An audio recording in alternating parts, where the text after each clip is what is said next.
Bruno Guimaraes serait la nouvelle priorité du Paris Saint-Germain pour le mercato. On voit tout ça dans cette vidéo. Salut à tous les gars, c'est Azial. Aujourd'hui, on se retrouve pour une nouvelle vidéo. On va parler de l'actu parisienne et parler de la grosse actu qui est sortie hier dans l'après-midi. Bruno Guimaraes au PSG. Alors bon, calmez-vous un petit peu mes amis parisiens parce que moi, pareil, quand j'ai vu l'actu sortir, j'étais plutôt content. On va parler de Bruno Guimaraes, etc. dans la vidéo, mais on le sait, joueur exceptionnel qui, en plus, je trouve, a vraiment le profil ou l'un des profils qu'il nous faut, qu'il nous manque dans ce milieu de terrain-là. Un 6 qui est capable de ressortir le ballon, qui correspond finalement parfaitement au jeu de Luis Enrique. Malheureusement, les gars, on a pris petite clim. Et on va le voir dans la vidéo, on a pris petite clim, mais on va en reparler, vous allez voir. Bien évidemment, on va aussi parler d'autres actus autour du PSG comme d'habitude, actu mercato ou non. Bien évidemment, avant qu'on rentre dans le vif du sujet de la vidéo, n'hésitez pas à la liker, n'hésitez pas à commenter, partager et vous abonner, ça fait toujours plaisir et ça aide énormément pour le développement de la chaîne. Et puis on peut y aller dès maintenant. Commençons donc. Il y a ça qui est sorti hier dans l'après-midi, le PSG veut Bruno Guimaraes et en fait sa priorité. Le club parisien devrait néanmoins faire face à deux obstacles qui sont quand même des obstacles majeurs. Le fait que Guimaraes soit la pièce maîtresse d'Eddie Howe à Newcastle, bon ok Newcastle ça va un peu moins bien. Éliminé de toute compétition européenne, bon ok tu peux te dire il y a peut-être une fenêtre pour aller chercher un Bruno Guimaraes, mais malgré tout ça reste Newcastle, ça reste la première ligue et ça va être compliqué à aller chercher en cours de saison. Et de plus sa clause libératoire 215 millions et la rivalité entre les deux principaux fonds d'investissement du football, parce que je tiens à le rappeler du coup, Bruno Guimaraes, Newcastle, Arabie Saoudite, PSG, Qatar, voilà donc bon même si on le sait que les relations entre ces pays-là vont mieux, ça ne veut pas dire que du jour au lendemain, ça va faire des deals et que ça va s'arranger des coups, on va dire. Ça risque d'être quelque chose de très compliqué. Donc ça, déjà, est sorti. Vite fait pour parler un peu du joueur, parce que, allez, soyons un petit peu encore dans la calomnie, soyons encore un peu dans notre fantasme et se dire, bon, Bruno Guimaraes, qu'est-ce qu'il pourrait apporter au PSG? Bah, comme j'ai dit un petit peu juste avant, pour moi, un Bruno Guimaraes, finalement, ce serait l'un des profils idéal pour ce qui manque, je trouve, au milieu de terrain du PSG. On le sait, à l'heure actuelle, pour moi en tout cas, c'est mon analyse. Il nous manque un mec capable de jouer 6 devant la défense. Parce que pour moi, à l'heure actuelle, un Ugarte, il peut le faire, mais Ugarte, je trouve que ça reste quand même plus un mec qui va chasser. Tu vois, qui aime bien aller chasser, qui, pareil, Ugarte, quand le PSG a la balle, positionné en 6, on sait que voilà, le jeu de Luis Enrique, généralement le jeu de possession, les Luis Enrique, les Guardiola, etc., Arteta et tout, ils aiment bien avoir des 6 qui sont capables de récupérer des ballons, mais quand on a le ballon, sont capables de ressortir d'un pressing, sont capables d'envoyer des ballons là où ils le veulent. C'est pour ça que très récemment, Luis Enrique a mis Vitinha en 6. Pour moi, c'est l'une des principales raisons. Parce que faut pas oublier que le PSG de Luis Enrique, ça reste une équipe qui a 70% de moyenne de possession. Donc pendant 70% du temps d'un match, tu vas avoir le ballon dans les pieds. Et si tu as un numéro 6 qui pendant ces 70% du temps a du mal avec ballon, et bah ça te prive d'énormément de solutions. C'est pour ça pour moi que très récemment on a vu que Luis Enrique privilégiait Vitinha en 6 qui lui a une meilleure qualité balle au pied. Donc pour moi Bruno Guimaraes finalement il regroupe un peu tout. Grosse qualité technique, grosse qualité de passe, très à l'aise balle au pied pour ressortir des pressings et tout. De toute façon on l'a vu hein, quand il a joué contre le PSG, il a été trop fort. Et en plus de ça, il a ce côté un petit peu chien de la casse, tout en ayant un très bon volume de jeu, en étant assez bon défensivement. Voilà, pour moi c'est vraiment, à l'heure actuelle il fait partie des top milieux de terrain. Je ne saurais pas trop faire un classement, mais je pense qu'il est dans le top 15 des milieux de terrain, comme ça à la louche. J'ai pas tout analysé, mais je pense que vous êtes plutôt d'accord avec moi là-dessus. Et bien évidemment que pour le PSG ce serait une arrivée absolument exceptionnelle et que il réglerait beaucoup de soucis. Un milieu de terrain Guimaraes avec Zaïre Emery un petit peu plus haut en 8 et à côté soit un Vitinha soit un Ugarte en fonction de comment se passe le match. Un Ugarte pour aller plus chasser, plus presser, et tu laisses un peu plus le ballon à Guimaraes chez Zaïre Emery, ou alors un Vitinha si tu veux vraiment avoir un gros contrôle du ballon, ou même un Fabian Ruiz, et là ce serait vraiment pas mal le milieu de terrain du PSG, soyons honnêtes.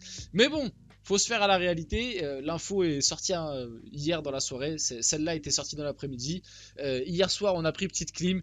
Bruno Guimaraes n'est pas ciblé par le PSG. Alors attention, je vais préciser parce que là, du coup, le screen du tweet fait penser que la piste est morte, etc. La vraie et réelle précision, c'est que Bruno Guimaraes est une piste vraiment étudiée par le PSG, mais que ce sera infaisable cet hiver. Pour les raisons en plus qu'on a vu un petit peu juste avant, les 115 millions, ça va être trop compliqué pour le PSG de claquer les 115 millions cet hiver, après à voir comment le dossier peut évoluer. Et en plus de ça, aller chercher Guimaraes à Newcastle en cours de saison, ça risque d'être très compliqué. Donc, par rapport à ce screen là où c'est marqué que Bruno Guimaraes n'est pas ciblé par le PSG, Bruno Guimaraes est bien ciblé par le PSG, mais ce sera sûrement pas pour cet hiver. Et si jamais il y a possibilité de faire venir un Bruno Guimaraes, ce sera plus pour du coup le prochain mercato estival. Donc à voir comment va évoluer la piste. En tout cas, le truc qui est quand même intéressant et important, c'est que le PSG pourrait encore recruter au milieu et en défense cet hiver en fonction des opportunités. Va falloir dans tous les cas, parce que là on a eu la nouvelle Skriniar, ça devrait être normalement fin de saison. On n'a pas encore de confirmation, mais d'après toutes les sources toutes les infos qui sont sorties, toutes les sources sont plutôt d'accord pour dire que la blessure de Skriniar finalement est assez grave et qu'il louperait quasiment toute la deuxième partie de saison, voire même ce serait une fin de saison définitive. Et ça c'est compliqué. J'ai vu, je l'ai dit d'ailleurs, j'en ai parlé dans ma vidéo qui est sortie hier, que certains Parisiens se réjouissaient de cette nouvelle. Les gars, je sais pas comment vous faites pour vous réjouir de cette nouvelle, parce que ok, Skriniar il montrait pas son meilleur niveau sous le maillot du PSG, on pouvait s'attendre à mieux, mais malgré tout les gars, ça reste un être humain, faut respecter un petit peu. Il y a un gars quoi derrière qui souffre, qui voilà, ok, il a pas été le meilleur sous le maillot parisien, mais ça restait quelqu'un de titulaire qui à des moments a fait des matchs corrects aussi, hein, faut pas non plus voir que le négatif. Alors ok, moi Skriniar, je critiquais à des moments dans mes débriefs et tout, j'étais plutôt déçu, mais voilà, les gars, perdre un élément comme Skriniar, ça fait quand même mal. C'est-à-dire qu'à l'heure actuelle, en défense centrale, en gros, on a Marquinhos, Danilo, Lucas Hernandez. Pour l'instant, je le compte pas comme un défenseur central, parce que si tu le comptes comme un défenseur central, bah t'as plus personne à gauche. Beraldo qui vient d'arriver, voilà, on a 3 défenseurs centrales. Pour tenir toute la deuxième partie de saison, ça va être compliqué à aller si tu comptabilises Mukiele, mais j'ai l'impression que Luis Enrique, il veut vraiment pas utiliser Mukiele en tant que défenseur central. J'ai l'impression que Mukiele, dans la tête de Luis Enrique, c'est un latéral gauche pour remplacer Lucas Hernandez et c'est tout. Donc ouais, ça va être assez compliqué cette deuxième partie de saison avec seulement 3 défenseurs centraux, dont un qui, je le rappelle, Danilo de base est un numéro 6, et un deuxième, Beraldo, qui vient d'arriver du Brésil, dont on ne connaît pas son réel niveau de jeu sur la scène européenne. Donc, va falloir recruter derrière absolument. J'ai vu, il y a certains Parisiens qui aimeraient le fantasme d'un retour de Thiago Silva. En vrai, pourquoi pas, hein, pourquoi pas une The Last Dance de Thiago Silva qui vient, je sais pas, sous forme d'un prêt ou d'un transfert, mais pour pas très cher sur 6 derniers mois.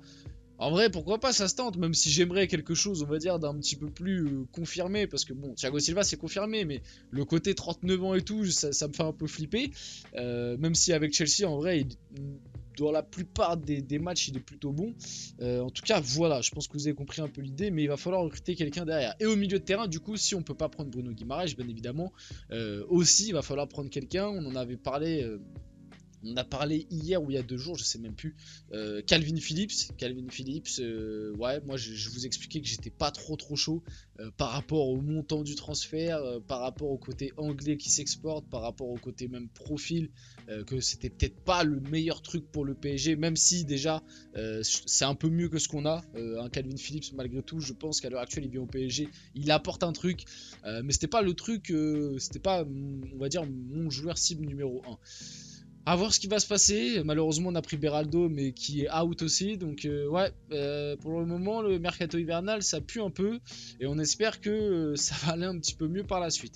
Luis Enrique a d'ailleurs déclaré un nouveau joueur pour ce mercato. S'il y a un joueur qui peut améliorer notre équipe, pourquoi pas. Bien évidemment qu'il nous faut des nouveaux joueurs lors de ce mercato hivernal. Surtout que Cherendour, en plus, on parlait un peu des milieux de terrain juste avant, pourrait être prêté par le PSG cet hiver. Le Braga SC et le Beşiktaş sont intéressés par le jeune joueur italien. J'espère juste que si jamais on le prête, il aura du temps de jeu, parce que pour le moment, les prêts du PSG, là, cette saison, personne joue, hein, tout simplement. Renato Sanchez, il est aux abonnés absents. Le pauvre Noah Lemina, il va sûrement revenir de près parce qu'il ne joue pas en série B.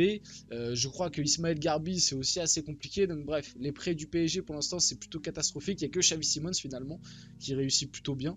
Peut-être que j'en oublie un autre, mais il me semble pas. Donc on espère juste que chez Endur ça se passe bien si jamais il est prêté. Et pour finir la vidéo, Nuno Mendes devrait être rétabli entièrement pour le match retour de la LDC contre la Real Sociedad. Ça c'est une très bonne nouvelle parce qu'au début on nous avait annoncé février et puis après on avait une autre info qui était un petit peu plus pessimiste et qui nous annonçait finalement ce sera plutôt mars. Et là on a la confirmation, normalement Nuno Mendes sera de retour dans le groupe du PSG. Il commence déjà à se réentraîner, il pourrait intégrer l'entraînement collectif très prochainement et normalement il sera de retour dans le groupe du PSG pour fin janvier, début février. Donc normalement pour le match aller ça va être un petit peu juste de Ligue des Champions, mais normalement pour le match retour, si Luis Enrique lui fait accumuler un petit peu du temps de jeu, progressivement il sera on va dire de retour à la compétition et ça c'est une très bonne nouvelle et ça fait extrêmement plaisir. Voilà, on va finir la vidéo là-dessus. J'espère que cette vidéo vous a plu. Si c'est le cas, n'hésitez pas à la liker, à commenter, à partager, à vous abonner les gars. C'était Azial, on se retrouve très rapidement pour une prochaine vidéo.